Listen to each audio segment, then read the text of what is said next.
Salut à tous. Au même instant précis, le département du Trésor américain a lâché une bombe de sanctions sur l'une des plus grandes raffineries de pétrole de Chine. Imaginez ce calendrier une seconde. Vendredi matin, Witkoff et Kushner montent dans un avion pour Islamabad afin de relancer les pourparlers de paix avec l'Iran. Le ministre iranien des Affaires étrangères arrive au Pakistan. Le monde retient son souffle dans l'espoir d'une percée diplomatique, puis l'une des plus grandes raffineries chinoises est sanctionnée par les États-Unis. Alors que la Chine est discrètement le seul pays ayant assez d'influence sur l'Iran pour faire réellement fonctionner ses pourparlers de paix, ce timing relève soit d'une énorme erreur de calcul diplomatique, soit d'un mouvement de pression très délibéré. Comprendre laquelle de ces deux hypothèses est la bonne dit tout sur la direction réelle que prend cette guerre. Dans le manuel de Trump, la diplomatie arrive parfois avec une poignée de main dans une poche et une grenade de sanctions dans l'autre. La raffinerie s'appelle Angli Petrochemical. Elle se trouve dans la ville portuaire de Dalian, dans le nord-est de la Chine. Elle traite 400 000 barils de pétrole brut chaque jour. Selon le Trésor américain, elle achète depuis au moins 2023 pour des milliards de dollars de pétrole iranien en faisant transiter des centaines de millions de dollars directement vers l'armée iranienne. Commençons par expliquer ce qu'est réellement Angli Petrochemical, parce que le terme raffinerie de pétrole ne suffit pas à rendre compte de l'ampleur de ce qui vient d'être sanctionné. Le site de Angli Petrochemical dans la ville portuaire de Dalian a une capacité de traitement d'environ 400 000 barils de pétrole brut par jour, ce qui est en fait l'une des plus grandes raffineries indépendantes de Chine. 400 000 barils par jour, c'est une installation énorme. Pour donner un ordre de grandeur, une raffinerie standard de taille moyenne traite quelque part entre 50 000 et 100 000 barils par jour. Angli en traite 4 à 8 fois plus chaque jour. C'est la deuxième plus grande raffinerie dite théière de Chine. Cela nous amène au terme qu'il faut comprendre pour suivre cette histoire. Les raffineries théières chinoises sont de petites raffineries privées, principalement basées dans la province du Shandong et surnommées ainsi en raison de leur forme rappelant une théière. Elles jouent un rôle clé dans le renforcement de l'approvisionnement pétrolier de la Chine en important et en stockant du pétrole iranien et russe à prix réduit, tout en permettant aux entreprises publiques de rester plus à l'écart des transactions pétrolières politiquement risquées. Cette dernière partie est essentielle. Le système des raffineries théières est, en réalité, la manière dont la Chine maintient un déni plausible au niveau de l'État, tout en continuant d'accéder à du pétrole sous sanction à prix cassé. Voici comment cela fonctionne concrètement. Les gigantesques compagnies pétrolières publiques chinoises, CNPC, CNOOC et PetroChina, ne veulent pas être prises en train d'acheter directement du pétrole iranien. Elles sont cotées sur les marchés internationaux, elles ont des relations bancaires avec l'Occident, elles ne peuvent pas se permettre d'être sanctionnées par le Trésor américain. Ce sont donc les raffineries théières qui le font à leur place. Elles sont privées, principalement concentrées dans une province et largement isolées du système financier international dont dépendent les grandes entreprises d'État. Elles achètent du pétrole iranien, souvent présenté comme du pétrole venant de Malaisie ou d'autres pays tiers, avec des rabais importants, le raffinant, puis vendent les produits sur le marché intérieur chinois. Le département du Trésor a confirmé que depuis au moins 2023, Angli a reçu des cargaisons de pétrole iranien provenant de nombreux navires sanctionnés appartenant à la flotte fantôme et a joué un rôle disproportionné dans l'achat de pétrole brut auprès des forces armées iraniennes, plus précisément de ventes de pétrole gérées par Seper Energy Jahan Namapars, le bras commercial pétrolier de l'état-major général des forces armées iraniennes, générant des centaines de millions de dollars de revenus pour l'armée iranienne. Il ne s'agit pas seulement de pétrole iranien, il s'agit de pétrole directement lié à l'armée iranienne. De l'argent qui ne va pas vers un usage civil en Iran, mais vers l'état-major général des forces armées. Relions maintenant les sanctions contre Angli à l'action plus large visant la flotte fantôme annoncée au même moment, parce que ces deux éléments font partie de la même chaîne d'approvisionnement. Parallèlement à la sanction contre Angli, l'Office of Foreign Assets Control du Trésor, l'OFAC, a ciblé environ 40 sociétés et navires de transport maritime opérant dans le cadre de la flotte fantôme iranienne ajoutant 19 navires de cette flotte à la liste des ressortissants spécialement désignés et des personnes bloquées pour avoir transporté vers des marchés étrangers pour des milliards de dollars de pétrole brut iranien, de gaz de pétrole liquéfié, ainsi que d'autres produits pétroliers et pétrochimiques. L'action de sanction vise donc simultanément les deux extrémités de la chaîne. Du côté du transport, les pétroliers et les entreprises qui déplacent physiquement le pétrole iranien à travers les eaux internationales, souvent avec des transpondeurs éteints, des identités falsifiées et des transferts de navire à navire en mer. Du côté du raffinage, Engli, l'installation qui traite réellement ce pétrole et le transforme en produit qui entre dans l'économie chinoise. La logique est simple. On ne peut pas étouffer complètement les revenus pétroliers de l'Iran en s'attaquant seulement aux navires. Tant qu'il existe des acheteurs prêts à recevoir le pétrole à destination, de nouveaux navires apparaîtront toujours. Pour vraiment asphyxier les revenus, il faut rendre financièrement toxique le fait d'être l'acheteur. C'est exactement ce que la sanction contre Engli est conçue pour faire. Elle envoie un message à toutes les autres raffineries théières chinoises qui observent cette évolution. Si Engli, la deuxième plus grande de Chine, peut être sanctionnée, personne n'est intouchable. Le secrétaire au Trésor, Scott Bessent, s'est engagé à continuer de cibler le réseau de navires, d'intermédiaires et d'acheteurs sur lequel l'Iran s'appuie pour acheminer son pétrole vers les marchés mondiaux, avertissant que toute personne ou tout navire facilitant ces flux par le commerce et la finance dissimulée s'expose à des sanctions américaines. Le mot « toute » porte ici beaucoup de poids. Toute personne, tout navire, tout acheteur, quelle que soit sa nationalité. Voici la partie de cette histoire qui est réellement fascinante et que la plupart des médias ne relient pas assez clairement. Les sanctions contre Engli ont été annoncées le vendredi 25 avril. Le même jour où la Maison-Blanche a confirmé que Witkoff et Kushner se rendaient à Islamabad pour des pourparlers de paix. Le même jour où le ministre iranien des Affaires étrangères est arrivé au Pakistan. Le même jour où des diplomates du monde entier espéraient que le deuxième cycle de négociations pourrait produire une forme de cadre pour mettre fin à cette guerre. Et cette même Chine, dont la deuxième plus grande raffinerie théière vient d'être sanctionnée, est le pays qui, selon des informations du renseignement, a convaincu l'Iran de participer au premier cycle de pourparlers à Islamabad. Relisez cela. La Chine a convaincu l'Iran de venir à la table. La Chine est le plus grand client pétrolier de l'Iran et donc le pays ayant le plus de levier sur les décisions de Téhéran. Les États-Unis viennent de sanctionner une grande entreprise chinoise le jour même où ils ont besoin de la coopération de la Chine pour faire fonctionner les pourparlers de paix. L'ambassade de Chine à Washington a vivement contesté cette décision, appelant les États-Unis à cesser de politiser les questions commerciales et technologiques, à cesser de les utiliser comme une arme et à cesser d'abuser de diverses formes de sanctions pour cibler des entreprises chinoises. La réaction de Pékin a été rapide et ferme. Elle soulève une véritable question stratégique que les experts débattent activement. Washington tente-t-il d'utiliser la pression économique sur la Chine pour forcer Pékin à faire pression sur Téhéran, faisant des sanctions et de la diplomatie deux parties d'une même stratégie? Ou bien le département du Trésor agit-il selon un mandat indépendant visant à réduire les revenus pétroliers de l'Iran, le coût diplomatique étant simplement accepté comme dommage collatéral?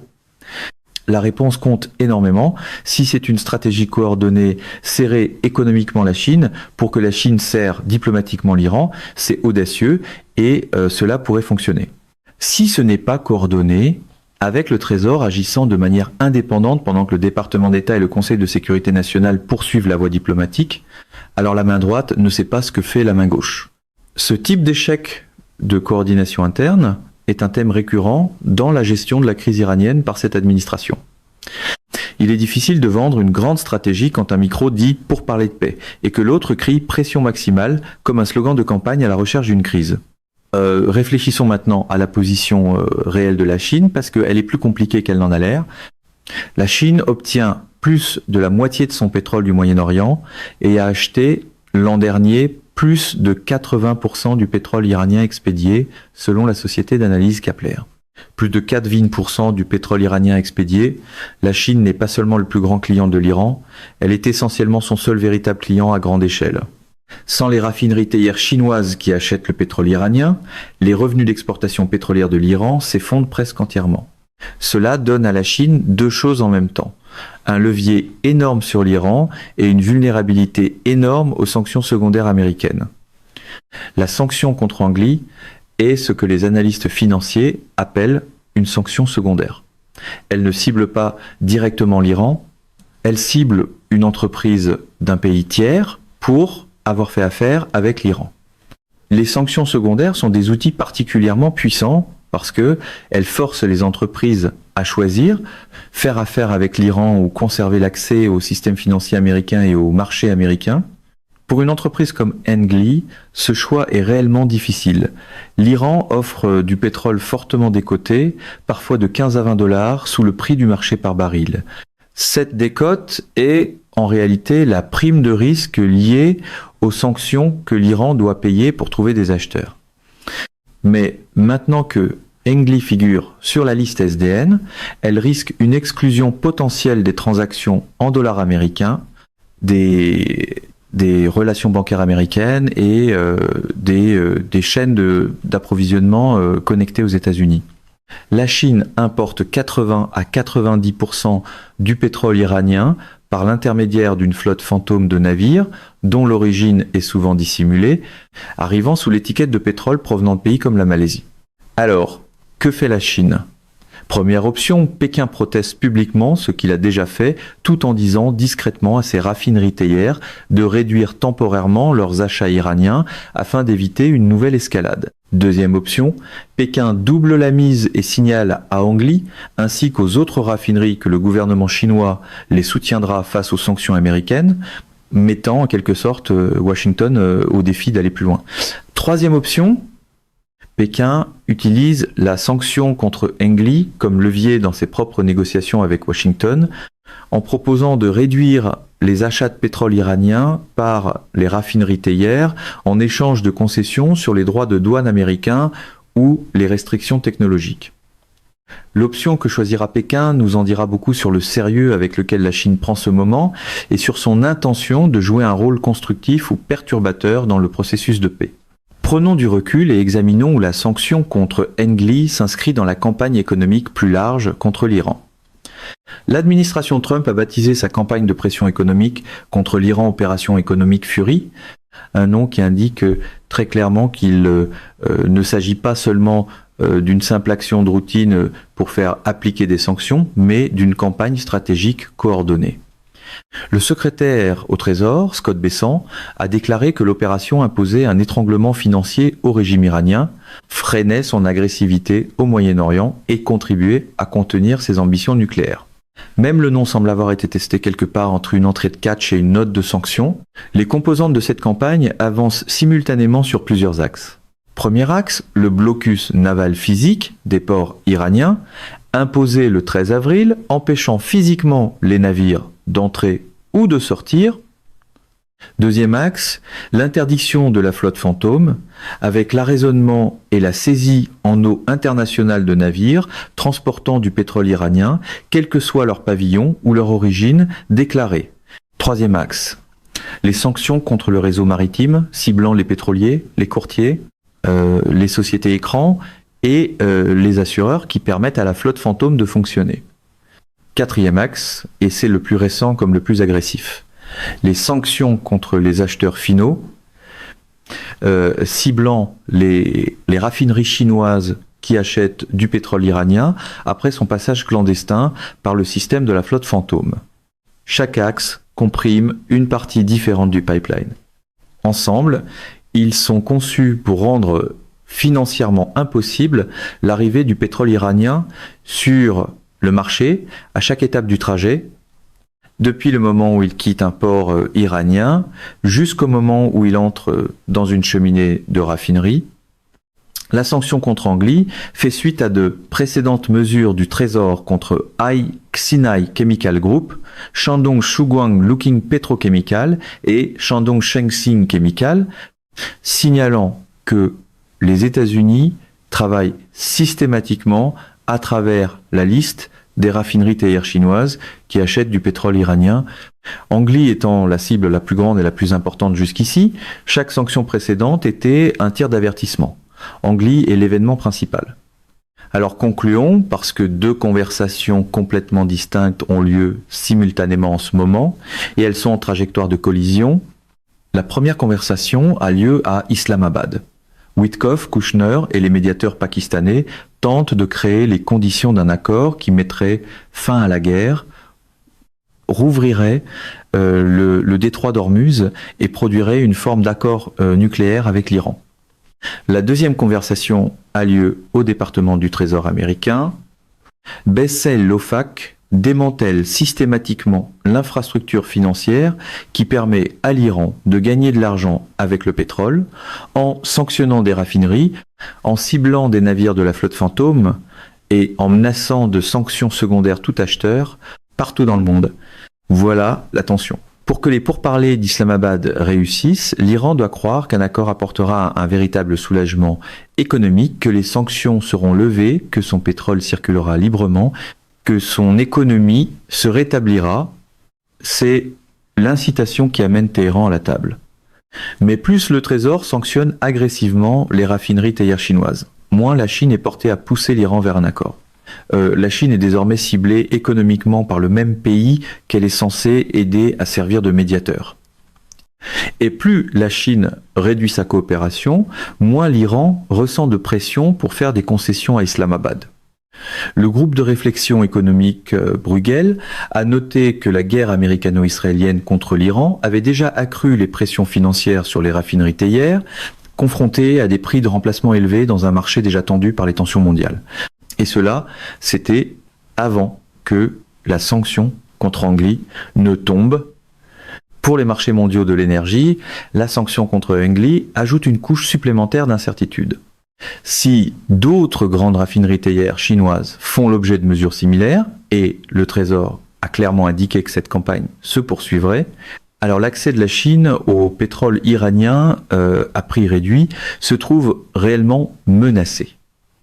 La Chine devrait alors remplacer ces barils par des alternatives plus chères provenant d'autres producteurs. Cela pousse la demande mondiale de pétrole à la hausse, cela pousse les prix à la hausse, cela se ressent à la pompe partout. Les États-Unis mènent simultanément une guerre, imposent un blocus, conduisent une campagne d'interdiction contre la flotte fantôme, négocient un accord de paix au Pakistan, sanctionnent des entreprises chinoises et demandent à la Chine d'aider à faire fonctionner cet accord de paix. Savoir si tout cela peut coexister, ou si la sanction contre Angli vient de rendre les pourparlers d'Islamabad beaucoup plus difficiles, est la question à laquelle personne à Washington n'a encore pleinement répondu. Et la réponse compte pour chaque économie sur Terre liée au prix du pétrole, c'est à dire toute. Mesdames et messieurs, notre émission d'aujourd'hui s'arrête ici. Nous vous invitons à partager votre avis personnel dans la section des commentaires ci-dessous. Plume Pratique vous salue et vous donne rendez-vous très bientôt.